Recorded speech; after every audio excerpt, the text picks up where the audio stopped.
ونسلم علی رسولہ الکریم وعلی آلہ واصحابہ اجمعین، اما بعد فاعوذ باللہ من الشیطان الرجیم، بسم اللہ الرحمن الرحیم۔ ان الشرک لظلم عظیم، صدق اللہ مولانا العظیم، وبلغنا رسولہ النبی الامین الکریم، ونحن علی ذالک لمن الشاہدین والشاکرین، والحمد للہ رب العالمین۔ بڑی محبت سے درود پاک پڑھیے۔ الصلاۃ والسلام علیک یا سیدی یا رسول اللہ، وعلی آلک واصحابک یا سیدی یا حبیب اللہ۔ الصلاۃ والسلام علیک یا شفیع المذنبین، وعلی آلک واصحابک یا رحمۃ للعالمین۔ گرامی قدر معزز سامعین اور حاضرین حضرات، کل ہم نے شرک کے حوالے سے گفتگو کی تھی، اور کل میں نے بڑی تفصیل کے ساتھ لفظ داتا کے حوالے سے آپ حضرات کی خدمت میں گزارشات کی تھیں۔ آج اس مضمون کو آگے بڑھاتے ہیں۔ لائٹ جو لائٹ آج ہم اس مضمون کو آگے بڑھانے کی کوشش کرتے ہیں۔ تو اس میں جب ہم نے شرک فی الصفات کی بات کی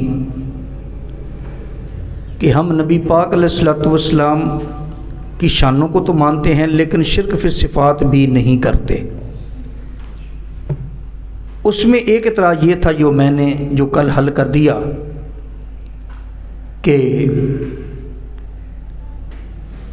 لفظ داتا یہ اللہ کے لیے کن معنوں میں بولا جاتا ہے اور علی حجویری کے لیے کن معنوں میں بولا جاتا ہے، اس کی میں نے کل مکمل ڈیٹیل دے دی تھی۔ پھر لوگ کہتے ہیں کہ اگر تم واقعی یہ بات کرتے ہو کہ ہم شرک فی صفات نہیں کرتے، شرک فی صفات تو تم کرتے ہو، بھئی کون سی؟ حاضر و ناظر اللہ کی ذات ہے، تم نبی پاک علیہ الصلوۃ والسلام کے لیے بھی حاضر ناظر کا استعمال کرتے ہو، مشکل کشا اللہ کی ذات ہے، تم نبی پاک علیہ السلام، داتا علی حجویری، حضرت مولا علی کے لیے بھی مشکل کشا کا لفظ استعمال کرتے ہو۔ اسی طرح علم غیب یہ اللہ کی صفت ہے، لیکن تم کہتے ہو کہ نبی پاک صلی اللہ تعالی علیہ وسلم بھی علم غیب جانتے ہیں۔ اسی طرح مختار کل یہ تو اللہ کی صفت ہے، تم یہی صفت نبی پاک صلی اللہ علیہ وسلم کے لیے مانتے ہو، تو پھر شرک فی صفات تو ہو گیا۔ ہم کہتے ہیں نہیں، شرک فی صفات پھر بھی نہیں بنتا۔ اس کی وجہ جس نے میری پہلی 2-3 تقریریں سن لی ہیں اس حوالے سے، وہ خود اس کا جواب دے سکتا ہے۔ بڑا آسان جواب ہے۔ جواب یہ ہے کہ شرک تب بنے گا جب معنی میں بھی برابری ہو۔ جب معنی میں برابری نہیں تو شرک کیسے بنے گا؟ اب آئیے حاضر ناظر کا کیا مطلب ہے، پہلے یہ عقیدہ سمجھے۔ بس آج میں عقیدوں کی وضاحت کروں گا، دلائل اس کے بعد آ جائیں گے۔ مسئلہ حاضر و ناظر میں ہمارا عقیدہ کیا ہے؟ ہمارا عقیدہ یہ ہے کہ نبی پاک صلی اللہ تعالی علیہ وسلم نے قیامت کے دن ہر امتی کے ہر عمل کی گواہی دینی ہے۔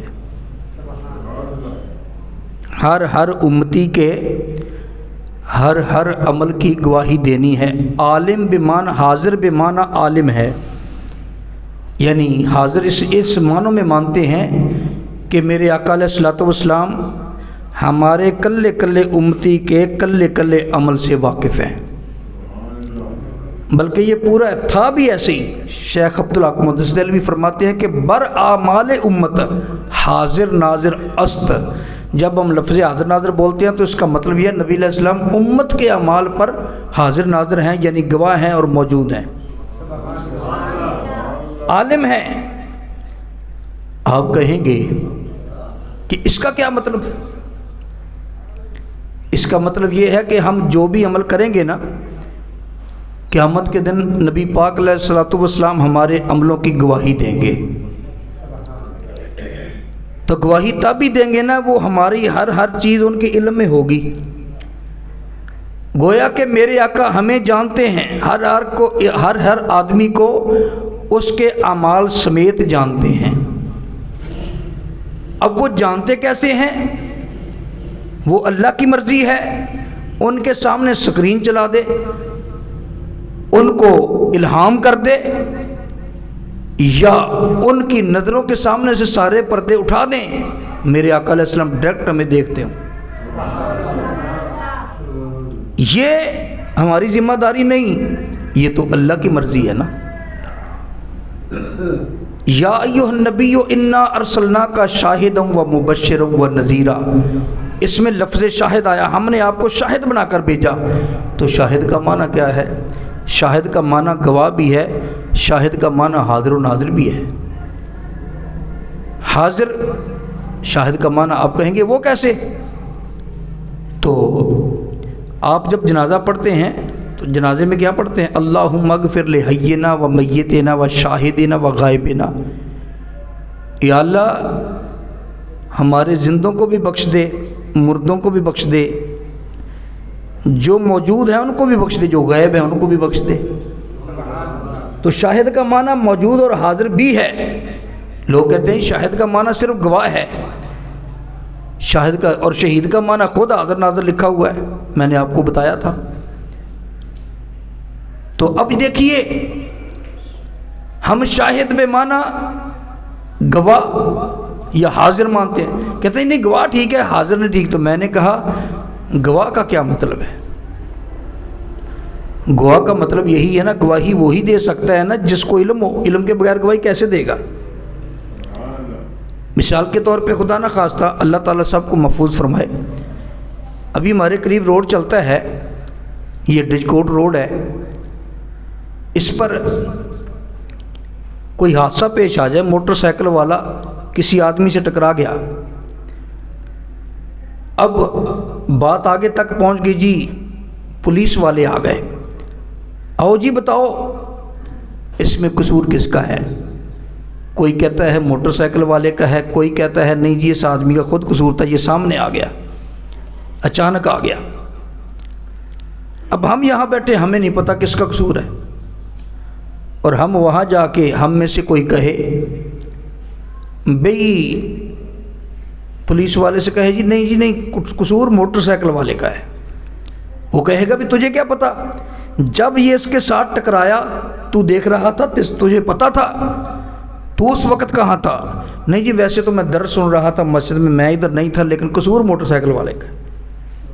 مان لیا جائے گا؟ نہیں مانا جائے گا۔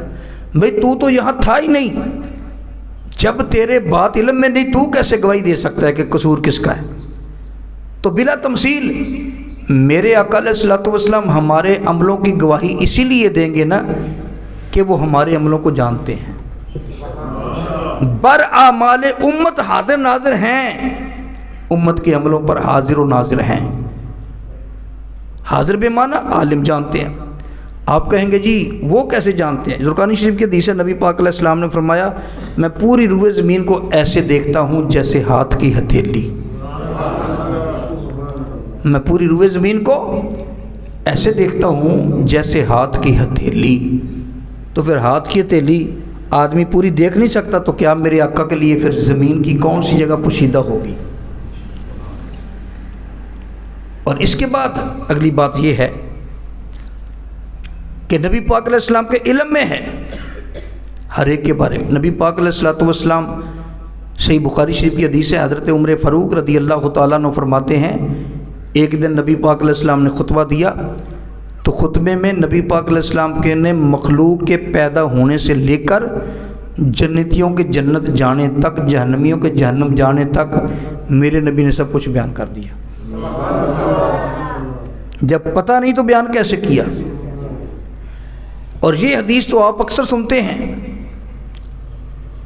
اگرچہ اس کی سند پہ اعتراض ہے، لیکن سارے مسلکوں والے اس کو بیان کرتے ہیں نا کہ رات کا وقت تھا، آسمان کے ستارے چمک رہے تھے، مشکاہ شریف میں ہے، تو ستارے چمک رہے تھے، تو سیدہ عائشہ صدیقہ رضی اللہ تعالیٰ عنہ عرض کرتی ہیں یا رسول اللہ، آسمان کے ستاروں کے برابر بھی کسی کی نیکیاں ہیں؟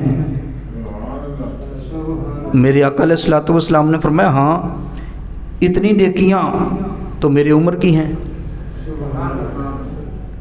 اب نبی پاک علیہ السلام کو یہ بھی پتہ ہے، سیدہ عائشہ نے اب سوال کیا کیا آسمان کے ستاروں کے برابر کسی کی نیکیاں ہیں؟ تو سیدہ عائشہ صدیقہ رضی اللہ تعالیٰ عنہ کا سوال کرنا اس بات کی دلیل ہے کہ سیدہ عائشہ کا عقیدہ یہ تھا میرے نبی کو آسمان کے ستاروں کی تعداد کا بھی پتہ ہے، اور قیامت تک پیدا ہونے والے ہر امتی کے اعمال کا بھی پتہ ہے، ورنہ وہ کیسے موازنہ کرا سکتی تھی؟ میرے آقا ہی فرما دیتے عائشہ یہ تو نے کیسا سوال کر دیا، مجھے کیا پتہ آسمان کے ستارے کتنے، اور مجھے کیا پتہ ہر کی نیکیاں کتنی، ابھی تو کہیں پیدا بھی نہیں ہوئے۔ لیکن میرے آقا علیہ السلام نے فرمایا عائشہ اتنی نیکیاں تو میرے ابو عمر کی ہیں۔ عرض کی میرے ابا جی کی نیکیاں کدھر گئیں؟ فرمایا عمر کی ساری عمر کی نیکیاں ایک طرف، تیرے ابا جی کی ایک نیکی ایک طرف۔ تو یہ ہے میرے آقا کو علم ہے۔ تو میں نے کہا کہ کوئی کہہ سکتا ہے جی اس کی سند پہ اعتراض ہے، جرا ہے، تو میں کہتا ہوں اس کی تائید کے لیے وہ حدیث ساتھ لے آؤں جس پر جرا نہ ہو۔ صحیح مسلم شریف کی حدیث ہے، نبی پاک علیہ الصلوۃ والسلام سے صحابہ نے کیا یا رسول اللہ، وہ جو جنت کے برتن ہوں گے، آپ حوض کوثر پہ جو برتن ہوں گے تو ان کی تعداد کتنی ہے؟ ان کے ذہن میں یہ تھا کہ یہاں ہمارے سبیل لگی ہوئی ہو نا تو پانی پیتے ہوئے رش بن جاتا ہے، بھیڑ بن جاتی ہے، لوگ ایک دوسرے سے آگے بڑھ بڑھ کے پانی لینے کی کوشش کرتے ہیں۔ تو یہ تو چند علاقے کے ایک محلے کے لوگ ہوتے ہیں، وہاں ایک محلے کے لوگ نہیں ہوں گے، ایک ملک کے لوگ نہیں ہوں گے، پوری کائنات کے لوگ ہوں گے۔ تو آقا برتنوں کی تعداد کتنی ہے؟ میرے آقا علیہ الصلوۃ والسلام نے فرمایا جتنی تعداد آسمان کے ستاروں کی ہے۔ گویا کہ میرے نبی کو یہ بھی علم ہے حوض کوثر پر برتن کتنے ہوں گے، اور یہ بھی پتہ ہے کہ آسمان کے ستاروں کی تعداد کتنی ہے۔ جو آسمان کے ستاروں کی تعداد جانتا ہے وہ تیرے میرے اعمال کو نہیں جانتا۔ اب اگلی بات یہ کریں گے، نبی پاک علیہ الصلوۃ والسلام نے یہ تو بات ہو گئی کہ آپ نے ہمارے اعمال کی گواہی دینی ہے، تو حاضر ناظر کا عقیدہ ہمارا کون سا ہے؟ پہلے عقیدہ سن لیں پھر بتائیں کیا یہ شرک ہے۔ حاضر ناظر کے بارے میں عقیدہ وائزین سے نہ سنو، ان لوگوں سے نہ سنو جن کو خود پتہ نہیں عقیدہ کیا ہے، اپنے علماء کی طرف رجوع کرو۔ اہل سنت و جماعت کا عقیدہ یہ ہے، یوں سمجھو جیسے آسمانوں کا چاند ہے، آسمانوں کا سورج ہے، اللہ نے دو سورج بنائے ہیں، ایک آسمانوں والا ایک مدینے والا۔ میرے نبی کے لیے فرمایا وَسِرَاجًا مُنِيرًا، چمکانے والا آفتاب. تو ایک ہے آسمانوں کا سورج، آفتاب آسمانوں کا، ایک مدینے کا. آسمانوں والا جو سورج ہے وہ جسم کے ساتھ اپنی جگہ پر ہے.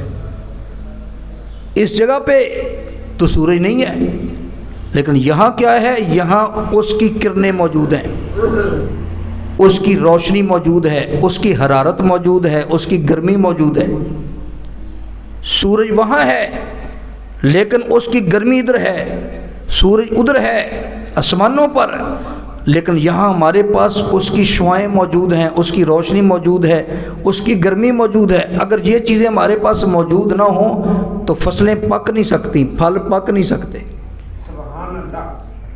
یہ تو اسی وجہ سے پکتے ہیں نا، سورج کے ذریعے.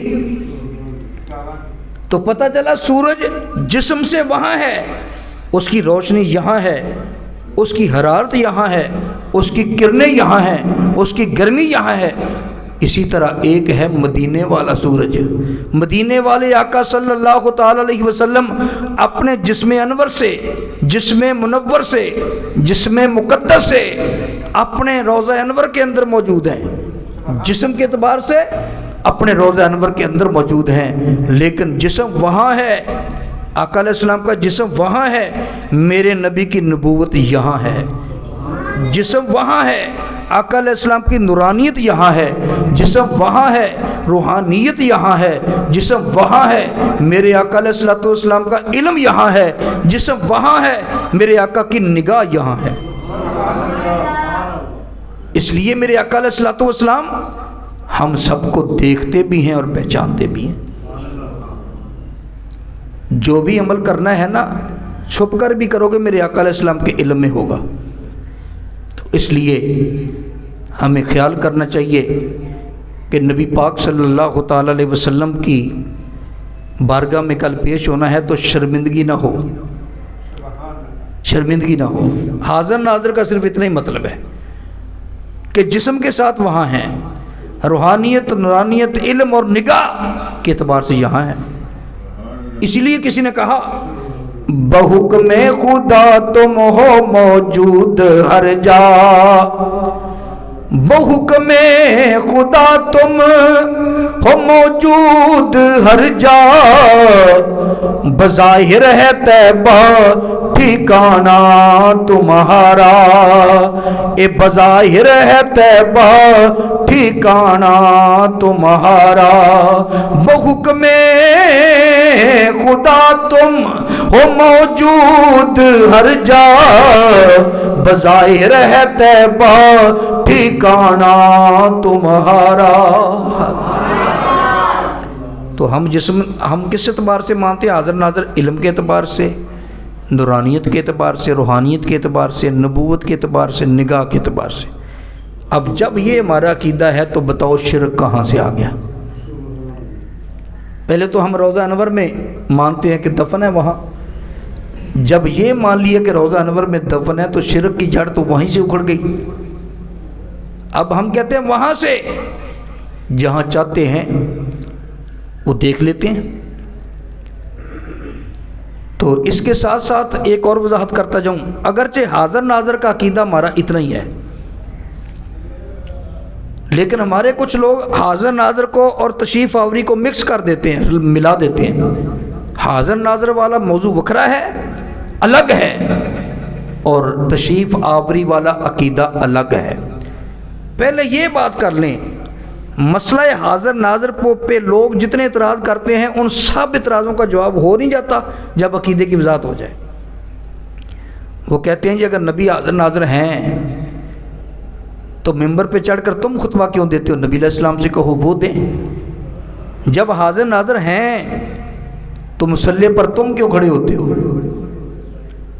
نبی پاک علیہ السلام کو کھڑا کرو. جب حاضر ناظر ہیں تو تم یہ کیوں کہتے ہو کہ آقا مجھے مدینے بلا لے، یا میرے گھر میں بھی آؤ یا رسول اللہ؟ یہ کیوں کہتے ہو جب حاضر ناظر ہیں؟ اللہ کے بندو، ہمارا عقیدہ تو سنو، ہمارا یہ تو عقیدہ ہی نہیں کہ ہر وقت ہر جگہ میرے آقا موجود ہیں، ہر جگہ موجود، یہ جو عقیدہ ہی نہیں. ہر جگہ کیا ہے؟ علم موجود ہے، روحانیت موجود ہے، نورانیت موجود ہے، آقا علیہ الصلوۃ والسلام کی نگاہ موجود ہے۔ جب یہ عقیدہ ہو تو یہ کتنی حماقت کی بات ہے یہ کہنا کہ جب حاضر ناظر ہے تو مسلح پہ تم کیوں کھڑے ہوتے ہو؟ کتنی حماقت اور جہالت کی بات ہے۔ جب عقیدہ یہ ہو تو یہ کہنا کہ جب نبی علیہ السلام حاضر ناظر ہیں تو آسمانوں پر کیا لینے گئے تھے؟ ارے حاضر ناظر ہونا یہ آسمانوں پہ جانے کے منافی ہے۔ ان لوگوں کو یہ بھی نہیں پتہ کہ توحید کا نام لے کر توحید کا رگڑا نکال رہے ہیں، اللہ کی شان بیان کرتے کرتے اللہ کی توہین کر رہے ہیں۔ اگر نبی علیہ الصلوۃ والسلام حاضر ناظر ہیں تو آسمانوں پر کیا لینے گئے تھے؟ یہیں مل لیتے۔ تو اللہ کو تو تم حاضر ناظر مانتے ہی ہو نا، نبی کو نہیں مانتے۔ تو جب اللہ یہیں موجود تھا، حاضر ناظر تھا، تو پھر آقا علیہ السلام کو آسمانوں کے پہ کیوں بلایا؟ یہیں ملاقات کر لیتا۔ یہ تو جیسا سوال ہے ویسا جواب ہے۔ تو ایسی باتیں نہیں کرنی چاہیے جس سے لوگ تذبذب کا شکار ہوں۔ تو پتہ یہ چلا یہ ہمارا عقیدہ ہے۔ کہتے ہیں جی تم کہتے نہیں دم بدم پڑھو درود، حضرت بھی ہیں یہاں موجود۔ ہاں کہتے ہیں، لیکن کن معنوں میں موجود کہتے ہیں؟ ان معنوں میں جو میں نے بیان کر دیا۔ ان معنوں میں نہیں کہتے کہ ہماری محفل میں تشریف فرما ہیں، یہ نہیں کہتے۔ اگر کوئی کہتا ہے تو وہ جہالت کی بنا پر کہتا ہے، لا علمی کی بنا پر کہتا ہے۔ ہاں ایک بات یاد رکھیں، یہ بھی ہمارے عقیدے کا حصہ ہے۔ آسمانوں والا سورج وہاں اور اس کی کرنیں، شعائیں، گرمی، حرارت یہاں، مدینے والا سورج مدینہ شریف میں گنبد خضرا میں، ان کی نظر، ان کی نگاہ، ان کی روحانیت، نورانیت، علم، نبوت یہاں۔ لیکن ایک ہمارے عقیدے کا اور بھی حصہ ہے، اگرچہ وہ الگ ہے، حاضر ناظر میں شامل نہیں، وہ یہ ہے کہ آسمانوں والا سورج کہیں آ جا نہیں سکتا۔ مدینے والا سورج جب چاہے، جہاں چاہے، جتنی جگہوں پہ چاہے جلوہ گری فرما سکتا ہے۔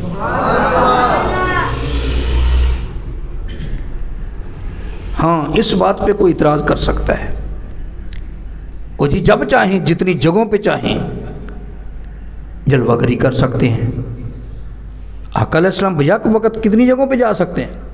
وہ ایک ہی ہے نا، تو کتنی جگہ پہ جا سکتے ہیں؟ میں نے کہا اس کو سمجھنے کے لیے میں نبی علیہ السلام کی ایک حدیث سناتا ہوں۔ نسائی شریف میں حدیث ہے، حدیث کی سند بالکل صحیح ہے۔ آقا صلی اللہ تعالی علیہ وسلم اسی طرح بیان کرتے تھے، درس دیتے تھے، صحابہ درس سننے کے لیے دور دور سے آتے تھے۔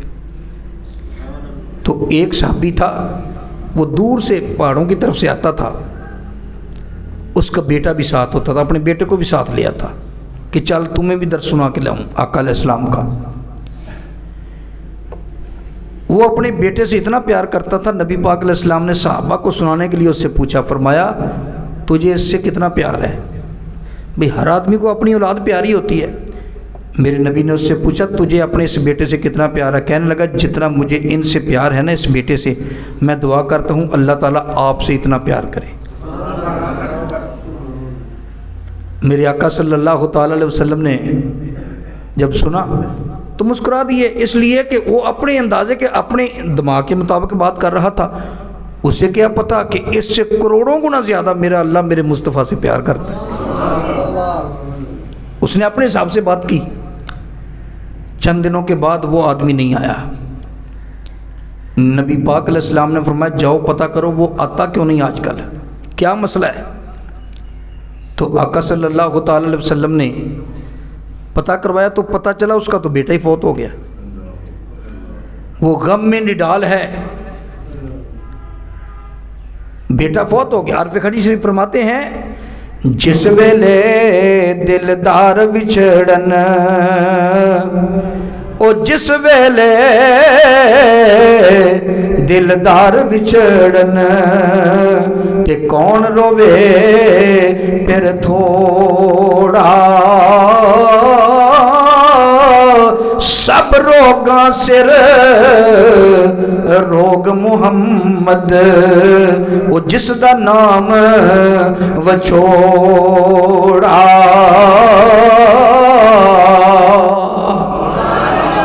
یا رسول اللہ وہ تو بڑا پریشان ہے، اس کا ایک ہی بیٹا تھا، وہ فوت ہو گیا اور پیار بھی بڑا کرتا تھا اس سے۔ نبی پاک علیہ السلام نے فرمایا چلو اس کے پاس تعزیت کے لیے چلتے ہیں اور اس کو حوصلہ دیتے ہیں۔ میرے آقا صلی اللہ تعالی علیہ وسلم صحابہ کو ساتھ لے کر اس کے پاس گئے۔ یہ ساری جو حدیث میں نے سنائی ہے نا صرف ایک جملے کے لیے سنائی ہے، وہ جملہ آگے آ رہا ہے۔ میرے آقا صلی اللہ تعالی علیہ وسلم نے جب اس کو حوصلہ دیا نا تو ساتھ ہی فرمایا کیا تو اس پر راضی نہیں، کیا تو اس پر راضی نہیں ہوگا کہ قیامت کے دن جنت کے جس دروازے سے تو جنت میں جائے گا نا یہ لڑکا آگے تیرا انتظار کرتا ہوگا۔ جنت کے جس دروازے سے بھی تو جنت میں جائے گا یہ لڑکا آگے یہ تیرا استقبال کرے گا۔ اب لڑکا تو ایک ہے، جنت کے 8 دروازے ہیں۔ آقا علیہ السلام فرماتے ہیں جس دروازے سے بھی جائے گا۔ اب مجھے بتاؤ اس حدیث کا کیا مطلب ہوگا؟ وہ لڑکا یا تو 8 دروازوں پہ مانو، 8 دروازوں پہ ہوگا، اگر یہ نہیں مانتے پھر یہ مان لو کہ اس لڑکے کو پتہ ہے میرے ابا جی نے کس دروازے سے آنا ہے۔ ان میں سے ایک بات تو ماننی پڑے گی، جو بھی مانو۔ اگر یہ مانو کہ بچے کو اس لڑکے کو پتہ ہوگا کہ میرا والد کس دروازے سے آ رہا ہے، اگر اس لڑکے کا علم مانتے ہو کہ میرا والد جنت میں کس دروازے سے آ رہا ہے، تو پھر یہ ماننا کیسے شرک ہوگا کہ نبی پاک علیہ السلام ہر امتی کو جانتے ہیں کہ اس کے عمل کتنے ہیں، کون جنتی ہے کون جہنمی ہے یہ بھی جانتے ہیں۔ آقا علیہ السلام جامع ترمذی کی حدیث ہے۔ اچھا یہاں یہ حدیث میں مکمل کر دوں، اگلا جملہ موضوع کے متعلقہ تو نہیں لیکن برکت کے لیے عرض کر رہا ہوں، ہو سکتا ہے آپ کے لیے خوشی کا باعث بنے۔ ایک صحابی نے اٹھ کے عرض کیا یا رسول اللہ یہ جو آپ نے کہا ہے کہ تیرا جو بیٹا فوت ہو گیا نا قیامت کے دن جنت کے جس دروازے سے تو جنت جائے گا وہ آگے ہوگا، تیرا انتظار کرتا ہوگا، تیرا استقبال کرے گا، آقا یہ صرف اس کے لیے ہے کہ سب کے لیے ہے؟ یعنی اگر کسی اور کا بیٹا فوت ہو گیا، میرے آقا علیہ السلام نے فرمایا نہیں یہ سب کے لیے ہے، کہ جس کا بھی بیٹا اس طرح فوت ہو گیا وہ جنت میں جائے گا تو آگے اس کا بیٹا اس کا انتظار کرتا ہوگا۔ اب یہاں پر یا تو مان لو نبی پاک علیہ السلام کے اس حدیث سے پتہ چلا اس بیٹے کو علم ہوگا میرا باپ کس دروازے سے آ رہا ہے، یا یہ مان لو کہ وہ بیٹا 8 دروازوں پہ موجود ہوگا۔ اگر یہ مانو پھر بھی ہمارا عقیدہ ثابت ہے، وہ بیک وقت 8 دروازوں پہ ہو سکتا ہے، تو میرے مصطفیٰ کریم جن کا کلمہ پڑھ کے وہ یہاں تک پہنچا ہے، میرے نبی جب چاہیں جتنی جگہ پہ چاہیں جلوہ گری کر سکتے ہیں۔ لیکن میرے لفظوں پہ غور کرو، میں کہتا ہوں جلوہ گری کر سکتے ہیں، لیکن ہمارے نقیب، ہمارے واعظین، ہمارے نعت خوان یہ ہمارے عقیدے کا بیڑا گرک کرتے ہیں۔ نقیب کھڑا ہوتا ہے، ادب سے بیٹھو خدا گواہ ہے، وہ آ رہے ہیں، وہ آ رہے ہیں، سواری طیبہ سے چل پڑی ہے، وہ زلف اپنی کو سجا رہے ہیں۔ وہ اللہ کے بندو یہ ایک ہے آ سکتے ہیں، ایک یہ دعویٰ کرنا وہ آ رہے ہیں، یہ دعوے کے لیے تمہارے پاس کون سی دلیل ہے؟ یہ کہنا کہ ان کا آ جانا ممکن ہے، اگر کرم نوازی فرمانا چاہیں تو فرما سکتے ہیں، روکنے والا کوئی نہیں، لیکن پورا دعویٰ کر دینا کہ وہ تشریف لا رہے ہیں، اس میں بڑا فرق ہے۔ ہم یہ نہیں کہتے اس محفل میں، یہ جو ہم محفل کرتے ہیں یہ محفل پاک، تو اس میں ہم یہ نہیں کہتے کہ آپ تشریف لا رہے ہیں، یا ہم یہ نہیں کہتے موجود ہیں، لیکن ہم یہ عقیدہ رکھتے ہیں اگرچہ بندے تھوڑے ہیں لیکن مسلسل دین کی باتیں ہو رہی ہیں، میرے آقا علیہ السلام کو اگر پیار آ گیا ہو سکتا ہے اس محفل سے گزر جائیں، ہمیں کیا پتہ۔ وہ رات میں سویا تو وہ خواب دیکھ رہا تھا ایسے لگا کہ جیسے نا ہم یہاں محفل میں بیٹھے ہیں، ایسے محفل ہو رہی ہے تو ادھر سے کوئی بزرگ آ رہے ہیں، ابھی پوری طرح چہرہ نہیں دیکھا تو لوگ کہہ رہے ہیں جی امام اعظم ابو حنیفہ رحمۃ اللہ علیہ تشریف لا رہے ہیں۔ ابھی اتنی بات ہو ہی رہی تھی کہ وہ سحری کے لیے اٹھا دیا گیا، سحری کھانے لگے، پوری نہیں دیکھ سکا۔ تو اب یہ تو خواب کی بات ہے نا، بزرگوں کی روحانیت وہ ہماری محفلوں میں ہوتی ہے، لیکن آقا علیہ السلام کی تشریف آوری اس کے لیے حدیث موجود ہے۔ صحیح بخاری شریف کی حدیث ہے، جلد 2 ہے، صفحہ 1035 اور صفحہ 1036۔ نبی پاک علیہ السلام نے فرمایا مر آنی فی المنام فقد رأى الحق ان الشیطان لا یتمثل بی، جس نے مجھے خواب میں دیکھا اس نے واقعی مجھے دیکھا،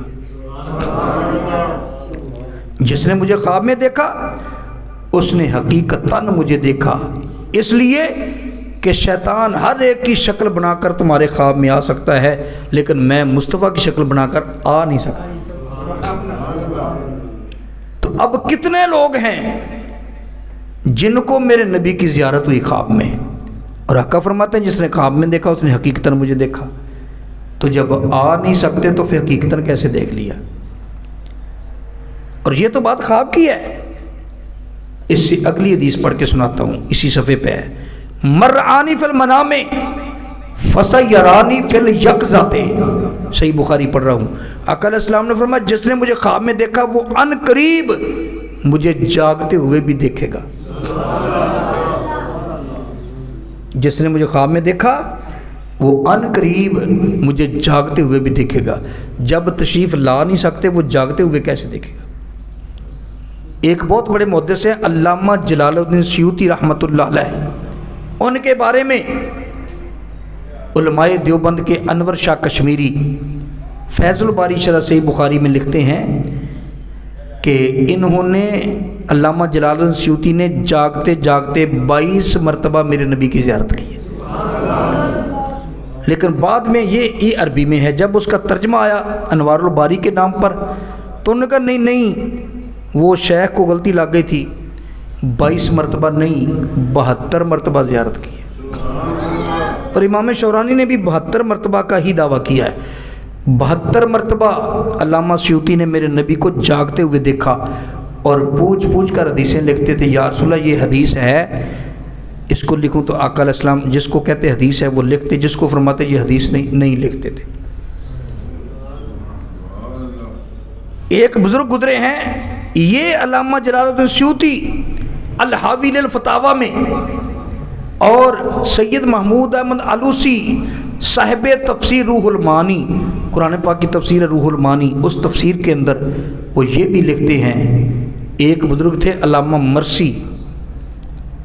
مرسی رحمۃ اللہ علیہ، وہ کہتے تھے اگر ایک پل کے لیے بھی نبی پاک علیہ السلام میری آنکھوں سے اوجھل ہو جائے میں اپنے آپ کو مسلمان نہیں سمجھتا۔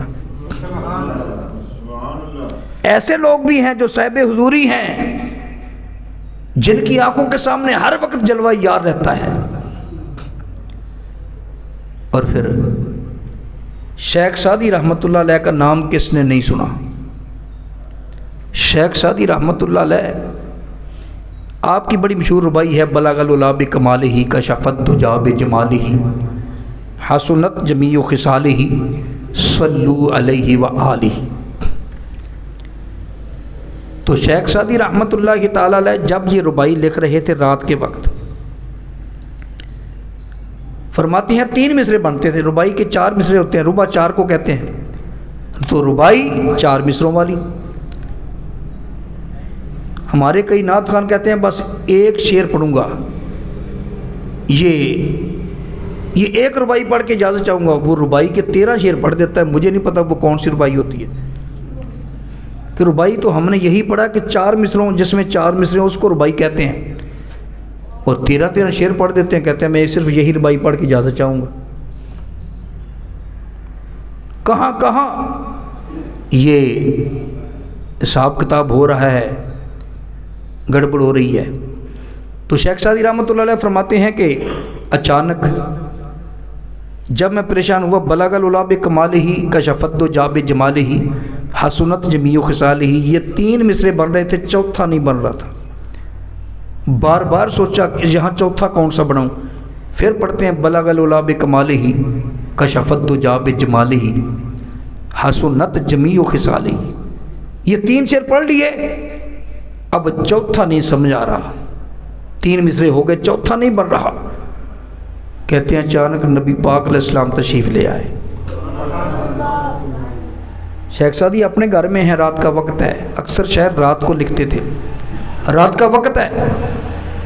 فرمایا سعدی کیا معاملہ ہے؟ آقا آپ کی شان میں شعر لکھ رہا تھا، 3 لکھ لیے، چوتھا بن نہیں رہا۔ مصرے ربائی لکھ رہا تھا، ربائی مکمل نہیں ہو رہی۔ فرمایا کیوں نہیں ہو رہی، بتا کیا ہے؟ آقا میں نے لکھا بلغ العلا بکمالہ کشف الدجا بجمالہ حسنت جمیع خصالہ۔ آقا علیہ السلام نے فرمایا چوتھا مصرع لکھ دو، صلو علیہ وآلہ۔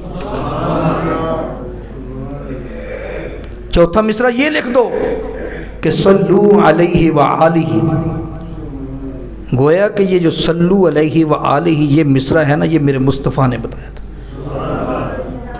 اس لیے آپ دیکھیں اس مصرے کی تاثیر دیکھیں، آپ جب بھی بلغ العلا بکمالہ پڑھیں گے یا سنیں گے، خط دن میں 10 مرتبہ پڑھو، دن میں 100 مرتبہ پڑھو، ہر مرتبہ دل کے اندر ایک عجیب قسم کا ذوق پیدا ہو جاتا ہے۔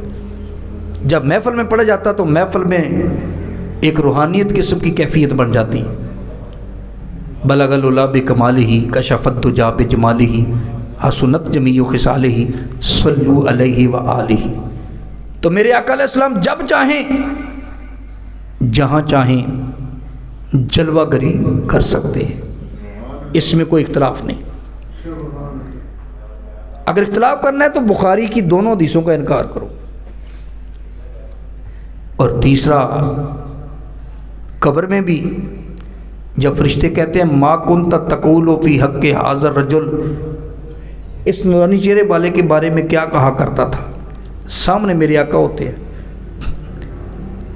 تو بیک وقت کوئی آدمی کہاں مر رہا ہے، کوئی کہاں مر رہا ہے، کوئی کہاں دفن ہو رہا ہے، کوئی کتنے بجے دفن ہوتا ہے، کوئی کتنے بجے، پوری دنیا میں کتنے لوگ مرتے ہیں، بیک وقت تو دفن نہیں ہوتے، کوئی کہاں، لیکن ہر قبر میں فرشتے جب سوال کرتے ہیں میرے آقا سامنے ہوتے ہیں۔ اس میں کیا کہو گے؟